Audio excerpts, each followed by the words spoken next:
Olá, turma. Retornando à nossa convivência, como é que vocês estão? Momento difícil, né?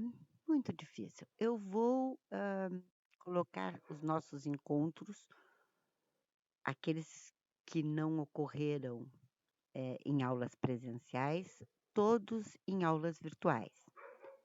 A partir desse momento, eu estou colocando o direito feudal, canônico, o renascimento cultural e o renascimento jurídico, que é o nosso encontro 5, se não me engano.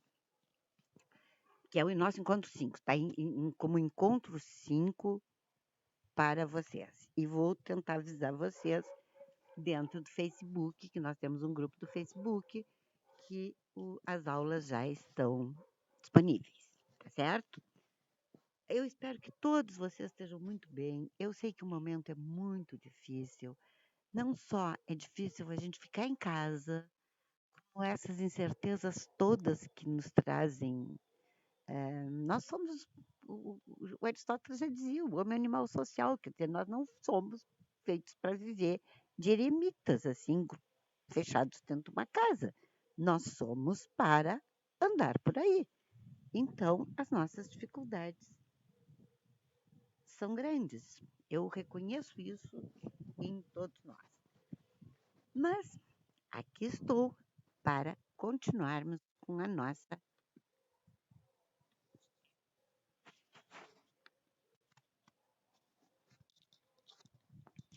Como vocês sabem, eu sempre tenho muita dificuldade com o mundo virtual. Estou tentando. Eu estava tentando mudar de slide sem sucesso nenhum. Bem, nós vamos começar com a Idade Média, nesse momento, que é o período da história europeia que vai desde a queda do Império Romano do Ocidente, que ocorreu no século V, portanto em 400, até o século XV, época em que ocorre a ascensão da burguesia, as grandes navegações, o surgimento da cultura renascentista e, sobretudo, como marco da Idade Moderna, nós temos a queda de Constantinopla. No momento em que Constantinopla foi tomada pelos turcos e fecha a rota para o Oriente, foi necessário muitas mudanças que vão nos trazer novos conhecimentos, novas descobertas, etc. Bem, a, a Idade Média ela pode ser dividida em dois espaços de tempo. A Alta Idade Média, que vai do século V até a consolidação do feudalismo, que ocorre entre os séculos IX e XII, e a Baixa Idade Média, que vai, conforme os lugares da Europa do século IX ou XII, até o século XV. Essas coisas no mundo, sobretudo no mundo antigo, elas iam ocorrendo por etapas, quer dizer, não era todos que entravam naquela mudança rapidamente, a coisa era lenta. Vocês veem que a diferença da Alta Idade Média para a Baixa Idade Média leva 3 séculos, é um tempo longo.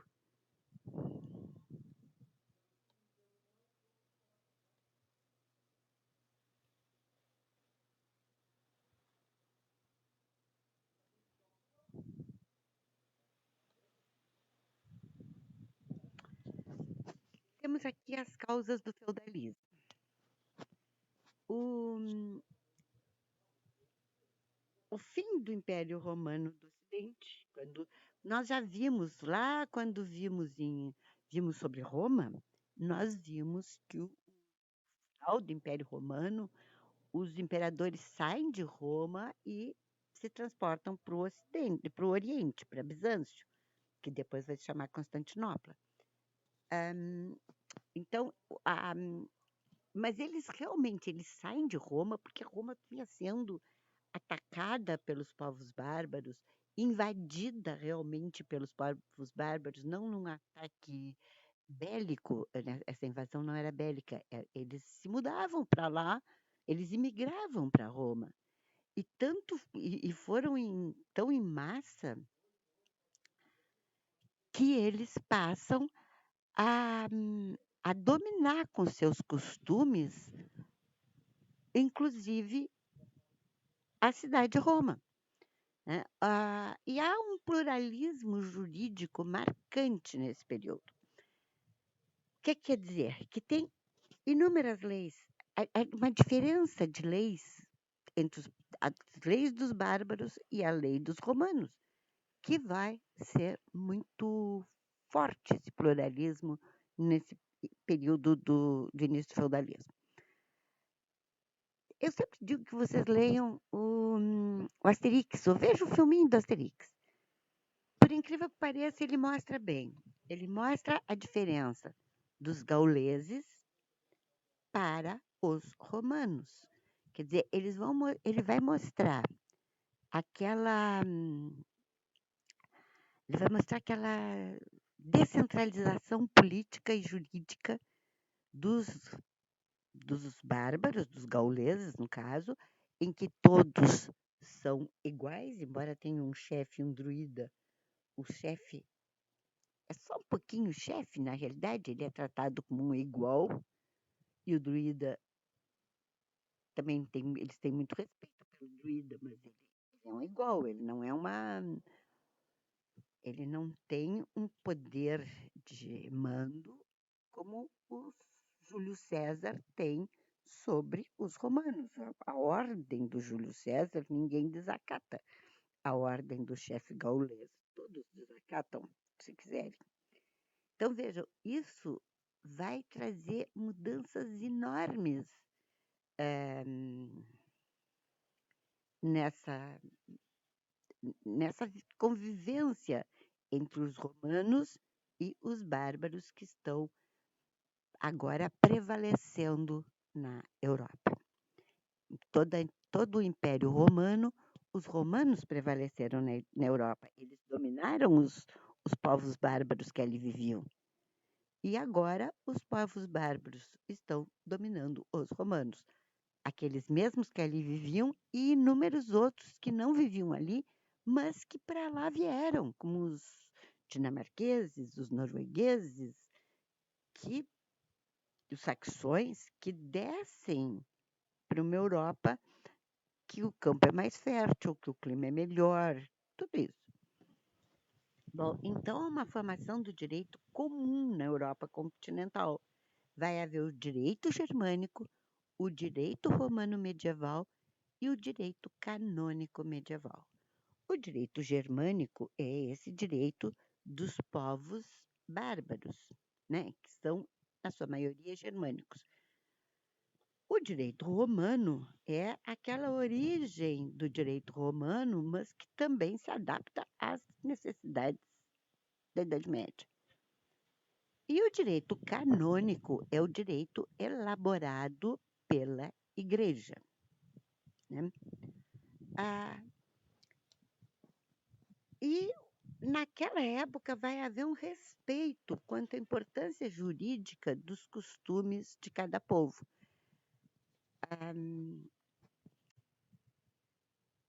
Bom, então, alguns fatores são de maior relevância para o nosso estudo. A descentralização do poder, né, após a queda de Roma, que é uma consequência provocada pela inexistência por parte dos bárbaros de uma organização estatal complexa e que fosse dotada de instituições que garantissem a estabilidade do poder, proporcionando a distribuição funcional das atividades sociais, políticas e econômicas. É aquilo que eu falei quando eu disse para vocês verem o Asterix. Né? Os bárbaros não tinham uma organização estatal complexa. Eles tinham uma organização estatal muito simples. Eles tinham um chefe, tinham um druida, e mais ou menos as coisas ficavam por ali. Dentro do chefe, eles podiam ter subchefes. Eles tinham pessoas, líderes, pessoas com maior poder aquisitivo, que podiam formar exércitos, coisas assim, que conseguiu agrupá-los. Mas eles eram pessoas iguais. A, a, já quando os reis da Idade Média, eles vão ser considerados um primus inter pares, isto é, um primeiro entre iguais. E nós ainda não estamos nos reis da Idade Média. Estes bárbaros não tinham reis, eles tinham chefes. Então, essas chefias, ela não tinha dizer, bom, aquele governava o exército, aquele cobrava impostos, coisas assim. Não, não tinham atividades sociais, políticas e econômicas. Tinha religiosa, né? Tinha sempre o druida, ou o sacerdote, o feiticeiro, alguma coisa assim. Mas não tinham atividades sociais diferenciadas. Com a invasão desses povos bárbaros, os reinos foram se constituindo os reinos bárbaros, que em parte aproveitou o que o restou do Império Romano decadente. Então houve uma mistura entre os costumes germânicos e as práticas e instituições romanas. Até porque Roma tinha construído pela Europa todas aquelas instituições a que ela estava habituada. Então, quando os povos bárbaros da Gália, da Espanha, não importa de onde foram, tiveram primazia sobre os romanos, eles ocupam os espaços construídos pelos romanos e copiam algumas coisas das instituições romanas e das práticas romanas.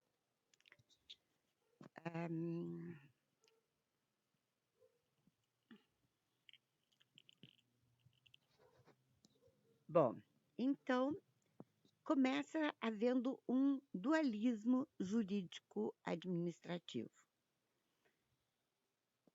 Vamos deixar bem claro que há um pluralismo jurídico durante a Alta Idade Média.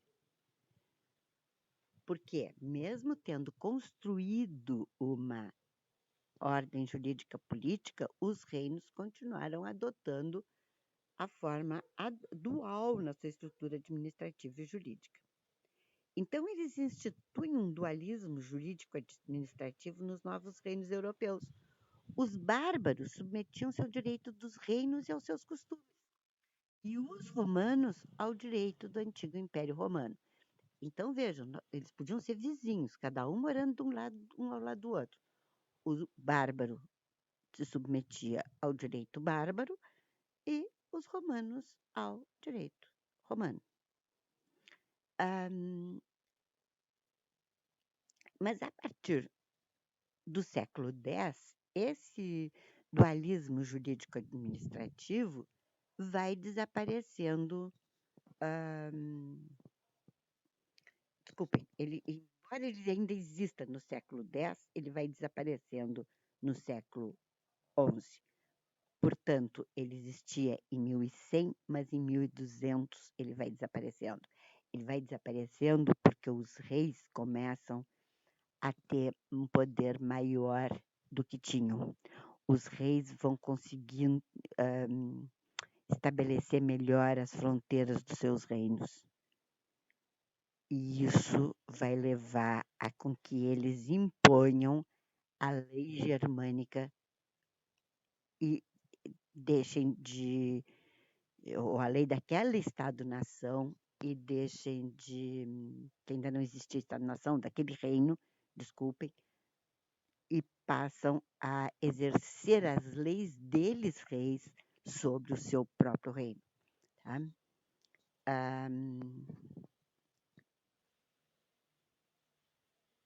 Então vai surgir um direito bárbaro romano influenciado pelos dois. Bom, o o feudalismo foi um fenômeno político, social e econômico que ocorreu na sociedade europeia, tendo como marco inicial o século X. Antes do feudalismo, antes do século X, vejam, nós tínhamos a Idade Média, mas nós tínhamos quer dizer, nós, graças a Deus, não vivemos na Idade Média, senão não estaríamos aqui. Nós tínhamos a Europa tinha um sistema em que havia senhores feudais, havia bárbaros, né? Eles havia invasões de hordas sobre os territórios, mas ainda não havia esse fenômeno, esse sistema político, social e econômico que vai acontecer a partir do século X. E que também é aquilo que eu já falei há pouco, não é todo ao mesmo tempo em todos os reinos. Mas nós vamos tratar o feudalismo a partir das características principais e mais difundidas no continente europeu, sem vermos as características regionais, certo?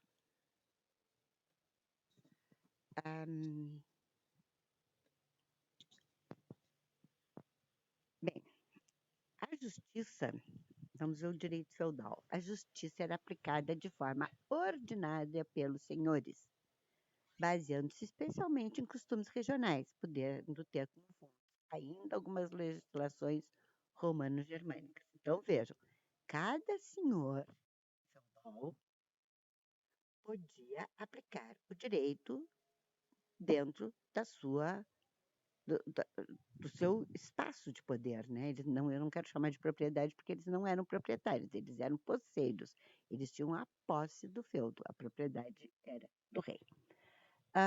Como exemplo dessas legislações, tem as capitulares, que continham, além das normas de direito penal e processual, algumas poucas regras de direito feudal, que eram editadas pelos reis na tentativa de organizar a sociedade e proteger os súditos mais pobres. Vejam, nós já vimos no direito romano que a plebe, quando não tinha direitos, não tinha os direitos dos patrícios, estava sob a proteção do rei. Aqui, nesse caso, também os reis tentam proteger e proteger os súditos mais pobres e organizar a sociedade, de uma forma que o grande não abocanhasse completamente o pequeno. E os reis eram um fator de unificação jurídica. Fazia essas regras de direito feudal também eram um fator de unificação jurídica, que uma vez que eram aplicáveis em toda a extensão territorial de cada reino. Lembrando, tinha o direito feudal elaborado pelo rei, que era aplicado em todo o reino, e tinha a justiça aplicada de forma ordinária pelo senhor feudal. Quer dizer, se uns vizinhos do feudo brigavam, eles iam para aquele senhor feudal, mas eles também tinham a possibilidade da justiça do rei, que era em todo o reino. Na Baixa Idade Média, em determinados momentos, os senhores feudais, eles passam a ter um poder enorme. Eles têm um enriquecimento que eles conseguem, muitas vezes, ser muito mais ricos que os próprios reis. Sabe? Então, eles têm um poderio maior do que o rei, conforme o lugar e conforme o rei.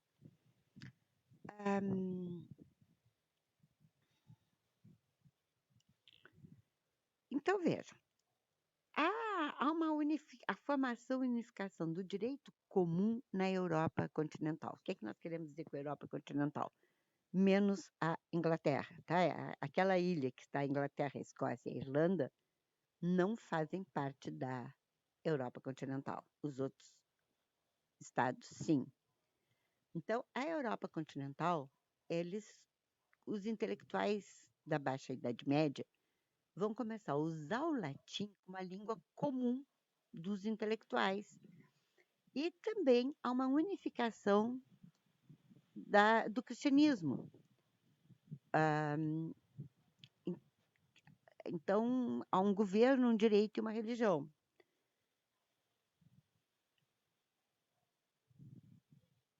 E, então, isso vai fazer com que haja toda uma forma intelectual, uma,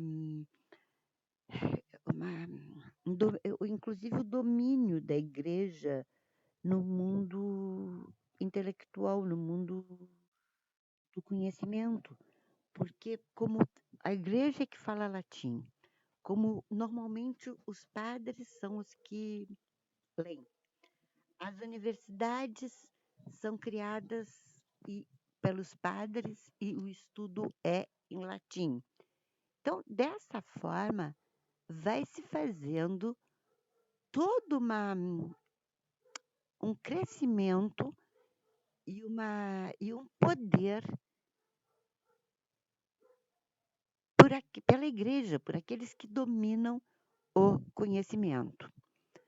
Mas isso também faz que haja uma unificação do direito europeu, né? Porque como os padres se comunicam, escrevem cartas e se visitam e tudo, vão fazendo toda uma comunicação que vai ser substituída gradualmente no, no século XVI, 1500.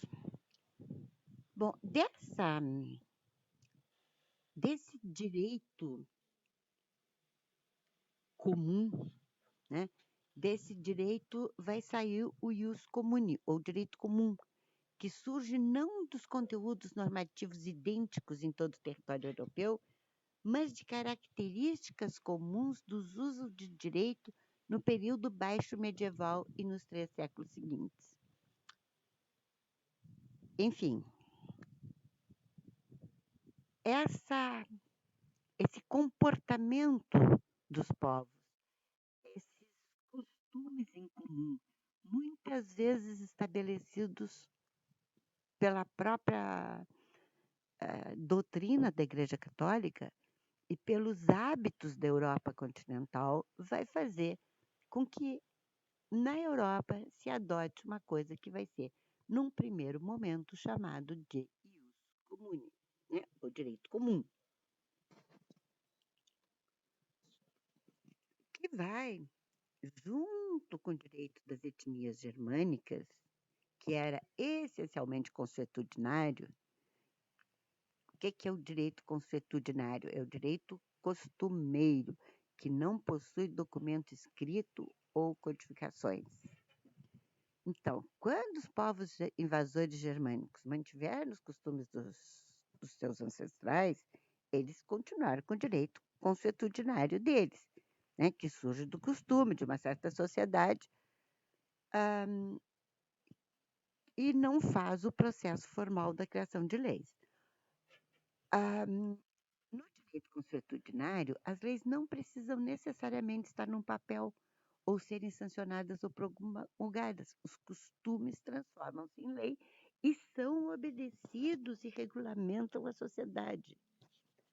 Já para os romanos, o direito era codificado, né? Ah, ah, esse direito costumeiro ou consuetudinário germânico não codificado passou a receber a influência do direito romano, todo esse período que vai da queda de Roma até a implantação do feudalismo,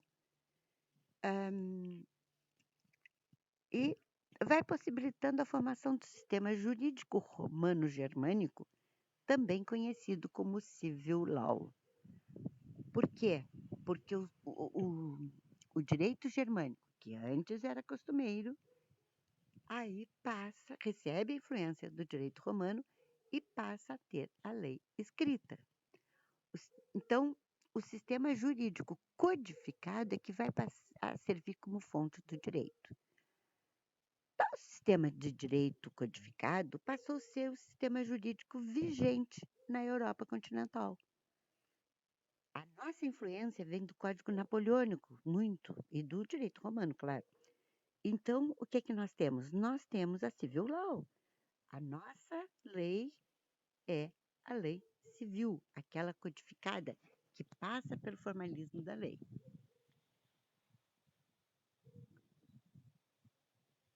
Bem, o Renascimento foi um movimento cultural, econômico e político que surgiu na Itália no século XIV, se consolidou no século XV e se estendeu até o século XVII por toda a Europa.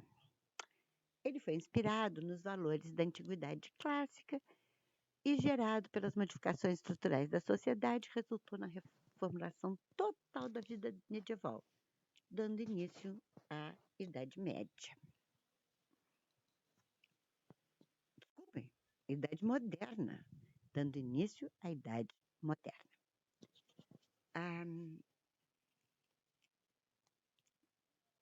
Ele se originou na Itália, né?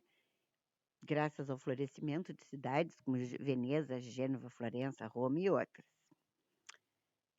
Houve um enriquecimento com o desenvolvimento do comércio no Mediterrâneo e surge uma rica burguesia mercantil que, no seu processo de afirmação social, se dedicou às artes juntamente com alguns príncipes e papas. O que é que nós queremos dizer com tudo isso? Nós queremos dizer que o Renascimento é o momento em que a Europa está saindo da Idade Média, entrando no absolutismo político, os reis vão formar os seus estados-nações, os seus reinos, os seus estados, e vão ser reis com muito poder. A corte existe e é uma nobreza muito privilegiada, e tem uma rica burguesia. A burguesia não é a nobreza, a burguesia trabalha, a burguesia são comerciantes, industriais, banqueiros, que são em muitos casos são mais ricos do que os nobres, mas não têm título. Então, eles não têm os privilégios da nobreza. E eles não têm a aceitação social da nobreza. Vejam, eles têm a nobreza tem um título, tem uma família antiga. A burguesia não. Então, quem convive com o rei é a nobreza. A burguesia não convive com o rei. Então, os burgueses, na busca de ter uma afirmação social, de ter uma aceitação social por parte da elite, se dedica às artes, e alguns príncipes e papas também se dedicam às artes porque passam a achar interessante. Nesse momento, o que é uma coisa muito importante do Renascimento, de toda a cultura do Renascimento, é que ele vai substituindo a cultura daquele monopólio que a Igreja Católica tinha.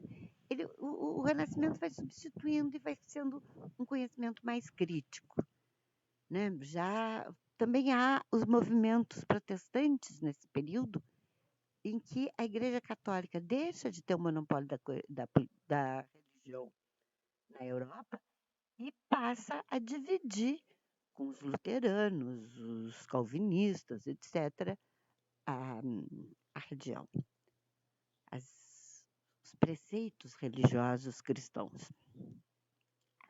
E aí, Deus para de ser o centro da ciência e da cultura. E o homem e a natureza humana é que são glorificados. A isso vai se chamar humanismo, né? A ideia de que o estudo do homem é importantíssimo e fundamental. A cultura renascentista, ela vai ter 4 características. O racionalismo, em que a razão é o máximo é o centro de toda essa ideia. O experimentalismo, que todo conhecimento científico tem que ser demonstrado através de uma experiência. O individualismo, para que o homem conhecesse a si próprio. E o antropocentrismo, de como o homem como a suprema criação de Deus e como centro do universo. Então, é o homem que tem que ser... as coisas têm que se basear na vida humana e não na religião. Inúmeros autores foram importantíssimos no Renascimento, Dante Alighieri, Maquiavel, Shakespeare, Cervantes, Camões, enfim, e marcaram época, assim como o Renascimento teve uma grande importância no mundo artístico. Pinturas, esculturas, arquitetura são fantásticos. Da Vinci, Michelangelo, inúmeros autores. E o Renascimento não é só porque se volta à cultura clássica, né? O ressurgimento da cultura clássica, voltar a uma cultura parecida com a dos gregos e romanos na antiguidade, e se afastar da cultura medieval, toda ela voltada para a igreja, para a religião católica.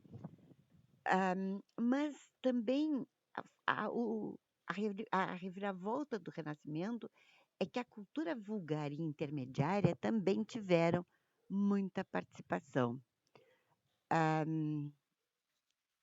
Não só a cultura letrada e clerical, como também a cultura vulgar. Alguns fatores contribuíram para a Renascença, né, para esse período. O crescimento demográfico e urbano, associado a autênticas inovações na produção e circulação de bens.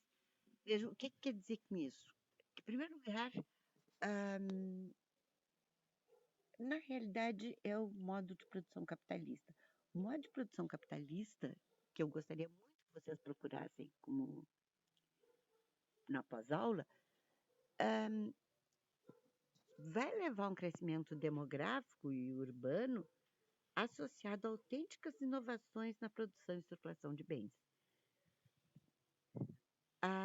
Novas formas de poder senhorial, comunal ou real, sobretudo no que se refere aos poderes dos reis, quer dizer, o poder real com a criação do absolutismo, que vai estabelecer uma nova forma de poder do rei. A reforma religiosa do Papa Gregório VII também. Vejam, voltando a essas novas formas de poder senhorial, vai haver aí o patrão, o dono da fábrica, o dono da loja, que vão ter uma relação completamente diferente do que era a relação de mestre e companheiro medievais.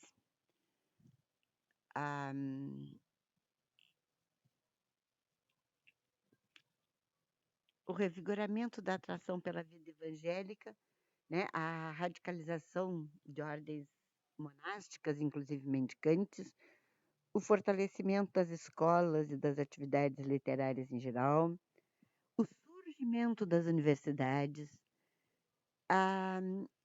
e inovações introduzidas na fabricação e difusão do livro, que ficou mais reprodutível e barato. Antes eles eram copiados à mão pelos sacerdotes, aí com o descobrimento a invenção, desculpem, da prensa,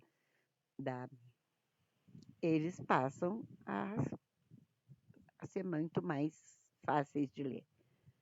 as mudanças no conteúdo das artes e a abertura do saber a novos domínios, hã, inclusive com a contribuição da ciência árabe e do reaparecimento da ciência. A a ciência árabe, naquele momento, ela era muito mais moderna, muito mais avançada, desenvolvida do que a europeia. Eles tinham o vidro, o os algarismos arábicos, né, não esqueça que os romanos são muito mais difíceis do que os arábicos. Hã, muitas coisas os árabes estavam muito mais na frente. Hã, então vejam, se antes eles tinham uma cultura econômica basicamente de subsistência, eles, os europeus, muda para uma cultura, uma economia mercantil baseada no lucro, né. Muda também a mentalidade da população medieval, que via na cidade a chance de ter uma vida mais fácil do que a que levava no campo. Bom, a mulher tem um papel muito precário nessa sociedade, a manutenção do lar, os cuidados do filho, a procriação, a submissão aos maridos, os homens aproveitavam as liberdades e a mulher vivia na casa para a igreja, da igreja para casa. Hã, ela servia muito para combinar um pacto de casamento, né, para que as famílias aristocráticas mantivessem seu poder, fizessem novas alianças e tudo. Hã,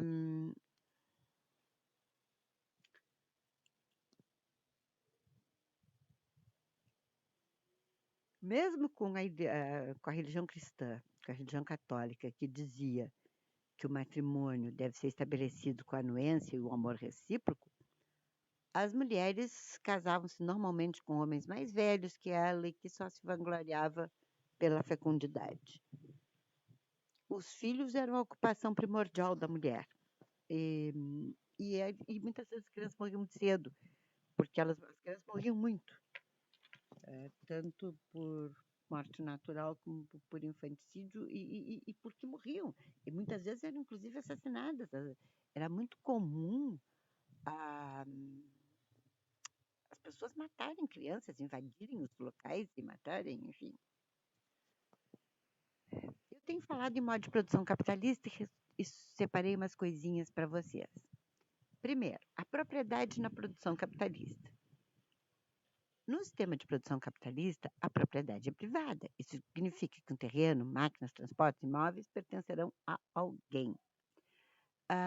Para garantir essa propriedade, essa validade dessa propriedade, vai surgir uma burocracia. Primeiro, para que as propriedades sejam registradas e depois para que as propriedades sejam mantidas, né? Uma questão de segurança e tudo. Então, essa burocracia é representada pelos códigos, pelos contratos, por profissionais, tudo isso que assegura o bom funcionamento. E um dos teóricos de maior importância da propriedade dentro do modo de produção capitalista foi o inglês John Locke, que nós vamos ver daqui a pouco. Também as relações de trabalho na produção capitalista são diferentes. Todo o trabalho é realizado é compensado com dinheiro. Então, tem ocupações mais importantes e ocupações menos, conforme o tempo que as pessoas gastaram estudando e, consequentemente, a remuneração é maior. E a organização das classes sociais na sociedade capitalista é através do dinheiro. As pessoas são medidas por classes de acordo com o seu poder aquisitivo. Tem três grandes filósofos dessa época do Renascimento: Maquiavel, Hobbes e Locke.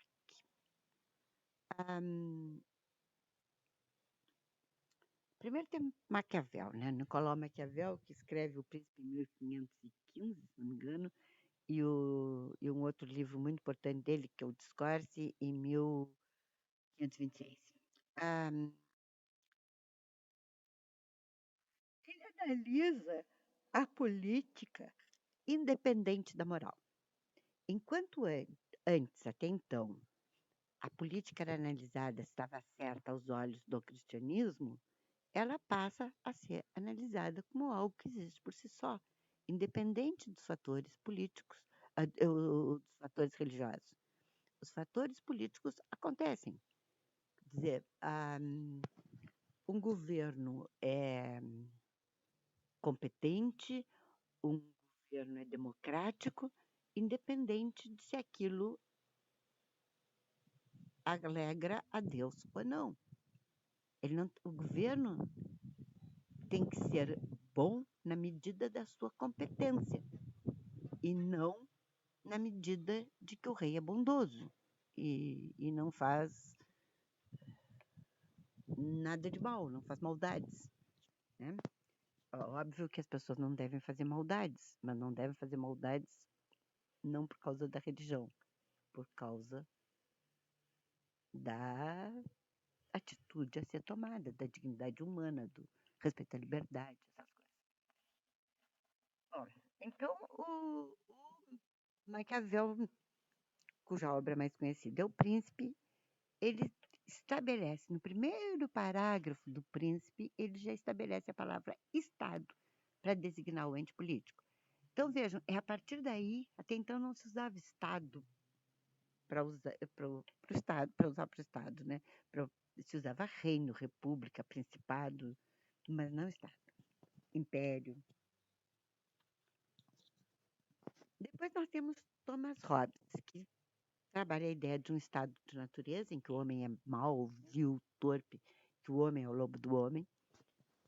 E como os homens viviam muito infelizes nesse estado de natureza, os homens formam um contrato social em que todos, menos um soberano, abrem mão de sua liberdade e formam um pacto no qual transferem os seus direitos para o soberano.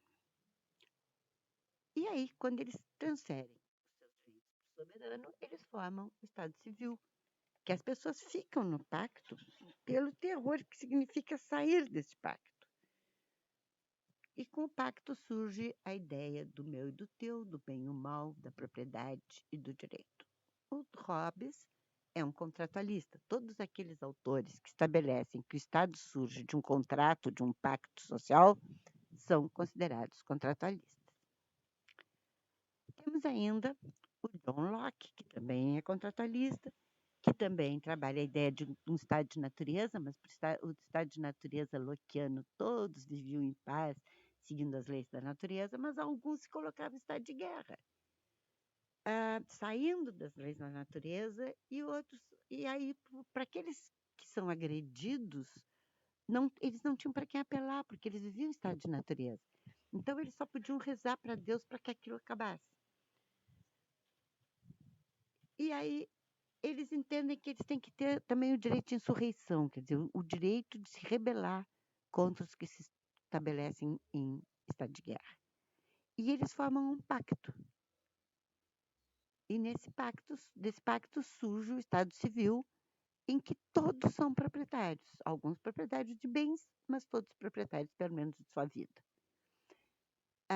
Para que esse Estado funcione bem, há necessidade de uma divisão de poderes, do legislativo, do judiciário e do federativo, sendo o mais importante o legislativo, que faz as leis.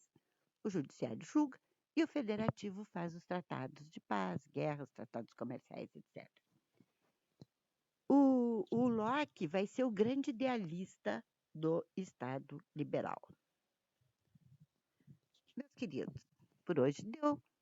Uma boa noite ou bom dia para vocês, enfim, tudo de bom. Espero encontrar vocês muito em breve.